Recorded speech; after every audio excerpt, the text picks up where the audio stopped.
Always had a passion, for the cultural heritage, and back in 2007 had the opportunity to come on board as a site monitor, and within the last year I've just been appointed full-time cultural heritage officer for GLaWAC. I personally haven't been doing it for very long. I'd say for about 7 years on and off. Started when I was about 17, 18, and my grandfather got me into it. And hearing stories from my grandfather and grandmother about country and got me really interested in cultural heritage. I went to a boarding school in Hillsville called Warrawa Aboriginal College, and that's when I first started learning about culture. And it wasn't Gunaikurnai, it was Yorta Yorta, so I wanted to come back and learn my own before I learn someone else's. I was born and bred Bairnsdale. I grew up a lot with my grandfather, Albert Mullet, and he's taught me a lot over the years prior to his passing of what culture means to him and what he put that on to his grandchildren, with the opportunity of building a bark canoe with him. My job role is in regards to the management of our cultural materials, so gives us a bit of ownership. We do repatriations, bringing artefacts back to country. Also, we do cultural heritage management plans. We work in conjunction with contractors, sponsors. Been in my role for around 7 months now. Prior to that, I was a joint management ranger for 5 years, which I really enjoyed, getting out on country with your family, learning a lot about your culture. It gives us some ownership of actually protecting and managing our own culture. So that's a big drive for me and for future generations to be able to have access to our cultural sites and information. Cultural heritage means a lot to me. It's been able, to protect the sites that are out there and identifying new ones. To know our history, main thing for me. To understand how long our people have been here for.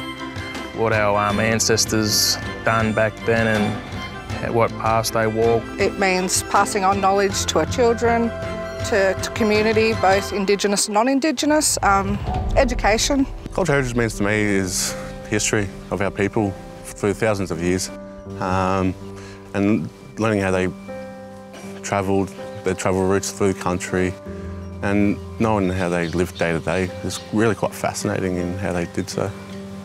But just, it's a heart thing. It's about being on country and having that connection with your ancestors and the spirits. I enjoy working on country. It's probably one of my passions.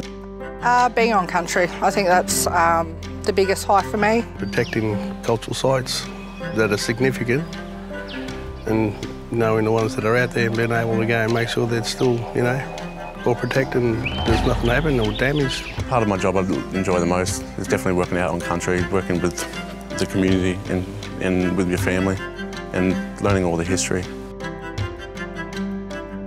So part of my job role is to induct contractors and sponsors on site in regards to cultural heritage management plans. So we discuss with them the conditions of the plan, which are legally binding by the Aboriginal Heritage Act. Like I'll take out some fact sheets so that way they've got them always on site so they can use them as a reference if they're not sure what they're looking at.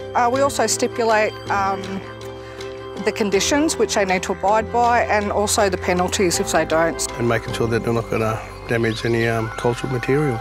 We also do quality control in regards to conditions on reports, so we go out and do a bit of compliance, just go out and have a chat with the contractors, make sure that they're following the conditions of the Cultural Heritage Management Plan. I think it's important to educate Indigenous and non-Indigenous people about what it is that Gunaikurnai Land and Waters actually do. It is important because that way it makes them more aware if they're not already. You can educate people, they've got a better understanding of where we're coming from in regards to our heritage. It's always important to teach the younger generation our culture because we don't want that knowledge lost. Myself had been handed stuff down to me, from my elders, my mother and my father. If we can get younger people to learn about cultural heritage and even in the school systems as well. Because I figure if it's not going to be shared, it's going to be lost. I didn't learn until I was about 13, so yeah, I like to teach my kids as soon as possible about culture, and plus the younger generation coming up. I had the privilege of my grandfather taking me out and building a bark canoe, teaching me how to fish and all the cultural ways of how we used to do things, for instance. And that was a massive milestone in, say, my life. Well, the job role I'm in now, it's about management and protection of our cultural materials. So we need to be able to share that with the younger generation so they can come up through the ranks and take over our positions and keep that continual protection and management within our people. So at the moment we're trying to work with private landowners and we're having some success. With the landowners, you know, it's trying to build that relationship so we can go out and to see what they've got on their properties. Some private landowners have actually invited us onto their property, which is great. So that's something that we're going to continue to work on because there is a lot of cultural material that we can't access at the moment due to that. A lot of farmers get a bit sceptical when you're talking about cultural heritage because straight away they think of native title and they think you're going to come and steal their land. But you know, it's just making them aware that, you know, what's on their property is that we like to just protect. And we're just trying to break down the stereotypes in regards to land and Aboriginal culture. So just trying to get that working relationship, which at the moment is going pretty good. Around out the Tyres area at the back of Trelga there, the amount of artefacts that had been found in that one area, it was like close to 6,000.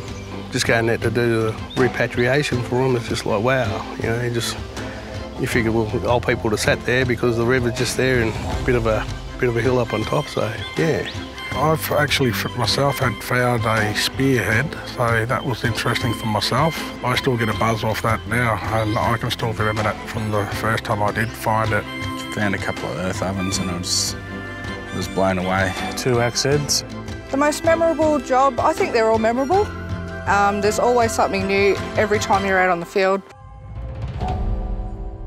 Yeah, I get along with them really good because I'm still asking questions every time I'm out with them on just artefacts, what they are, how they've been made.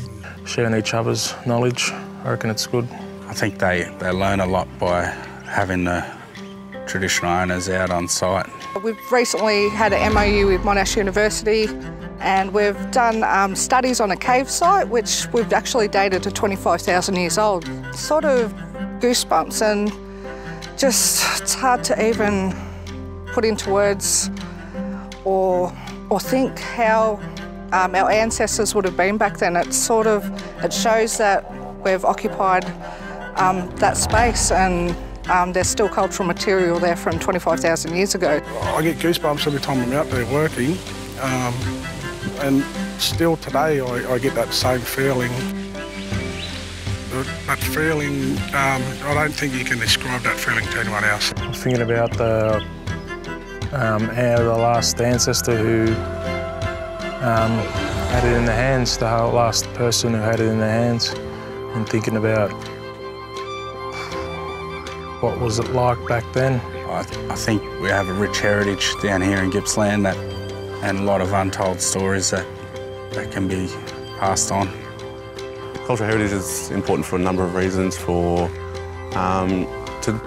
not try and forget it, what our people fought for and what they lived by for thousands of years. And it's just, cultural heritage is just the history of our people, so we just can't forget it.